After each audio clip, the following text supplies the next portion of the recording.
Welcome top news today. White college graduates in America's suburbs have turned hard against Republicans in elections around the country and threatened to upend the party's control of Congress in the 2018 midterm elections. Put off by Donald Trump's presidency, they have been shunning Republicans in congressional and state legislative contests. The support was crucial in electing Democrats as governor in Virginia and U.S. Senator in conservative Alabama. Republican hopes for keeping control of the U.S. Senate next year will hinge on affluent, mainly white suburbs like Summerlin, Nev, where Trump's unpopularity is weighing on Gopsen. Dean Heller in his run for re-election. It's an open question whether the Republican Party, encumbered by Trump's often racially charged cultural appeals to blue-collar voters, has repelled well-educated whites for the long term. This is a big group of people, and they're growing, and if they turn into a base group for the Democratic Party, that really changes things a lot, said Ritik Sherer, a demographics expert at the left-leaning Center for American Progress. If there's anyone who can do that, it's Donald Trump. For now, the Trump backlash is endangering House Republican incumbents in well-off suburban districts nationwide, including more than a half dozen in Southern California. Republican reps Dana Rohrabacher of Costa Mesa and Darrell Issa of Vista are two of the Democrats' top targets for 2018. It also puts at risk the Republicans on a vote majority in the Senate. Heller is widely seen as the party's most vulnerable senator, and his re-election in this closely divided state depends on convincing white voters in upscale swing suburbs like Summerlin that Trump's shortcomings should not be held against the senator. It won't be easy when Republicans like Judy Lehman, 77, regret voting for Trump. At the time I thought it was a very good thing, now I'm not so sure, Lehman, a retired corporate concierge, said as she walked her Shih Tzu Bichon puppy outside an Apple store in Summerlin one recent afternoon. I'm starting to wonder if he's really stable, befitting the boom and bust economy of Las Vegas. Summerlin, named after the godmother of aviation mogul Howard Hughes, is a place of explosive population growth. Just 30 years ago, it was an open slope of desert bought by Hughes in the 1950s, on the western rim of Las Vegas Valley near Red Rock Canyon. Now, more than 100,000 people live in its strictly planned neighborhoods of homes in shades of peach, tan and beige, many of them in gated communities with golf courses.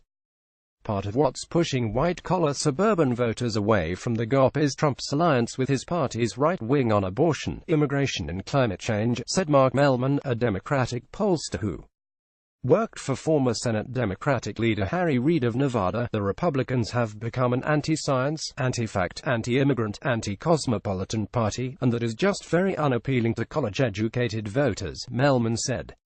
Republicans have also positioned themselves, he said, as anti-diversity, in an era when college-educated whites have largely welcomed civil rights advances for women, racial minorities and LGBTQ Americans. I'm pushed away by the anti-gay, white nationalist side, said Shayna Smith, a 30-year-old nurse who lives in Summerlin.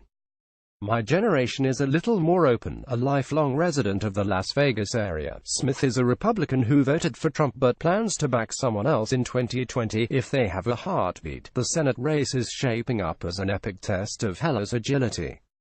His GOP primary rival, businessman Danny Tarkanian, is a staunch Trump man pressuring Heller to embrace the president.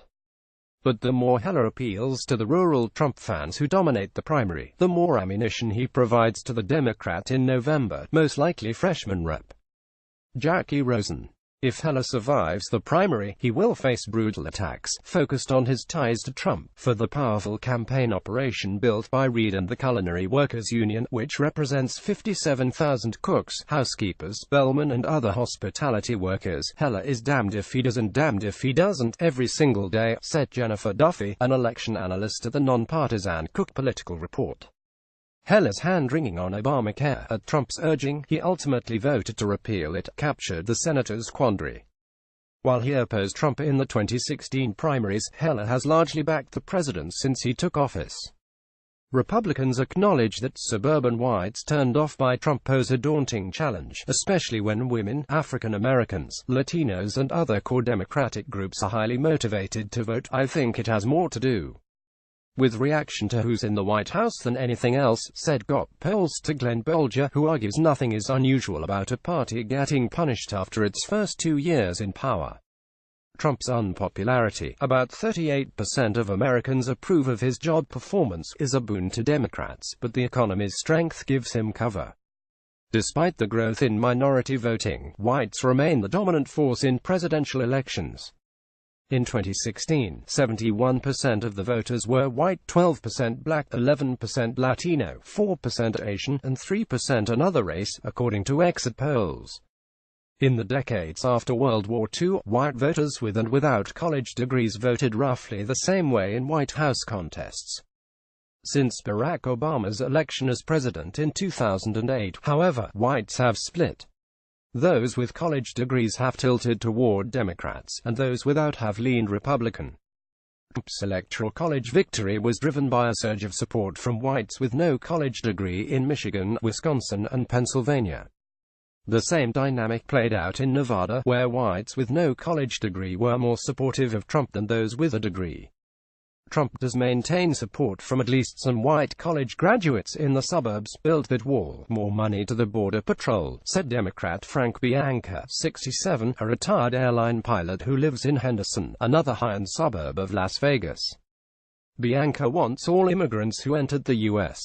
illegally to be deported, fears the Black Lives Matter movement will ruin the country, and does not welcome the country's growing diversity. Still, it's Republicans like Gail and Brenda Fraser, a recently retired Summerlin couple, that Heller and others in the party need to fear. The Frasers, both 63, wince at the derogatory things Trump says about Muslims. They don't appreciate his call for firing football players who take a knee during the national anthem, and they were turned off by his support for Roy Moore after the Alabama Senate hopeful was accused of sexual assault. As for the immigrants that some want expelled from the U.S., Brenda Fraser said, "I think they have just as much a right to be here as anybody." Caption Michael.Finnegan at LaTimes.com. Twitter at Finnegan Latelsar. San Francisco's next mayor will be a political star in California. Who will it be? A year of chaos, division, and disruption in national politics. Roy Moore still won't concede the Alabama Senate race. And those write-in votes. Mickey Mouse got a few.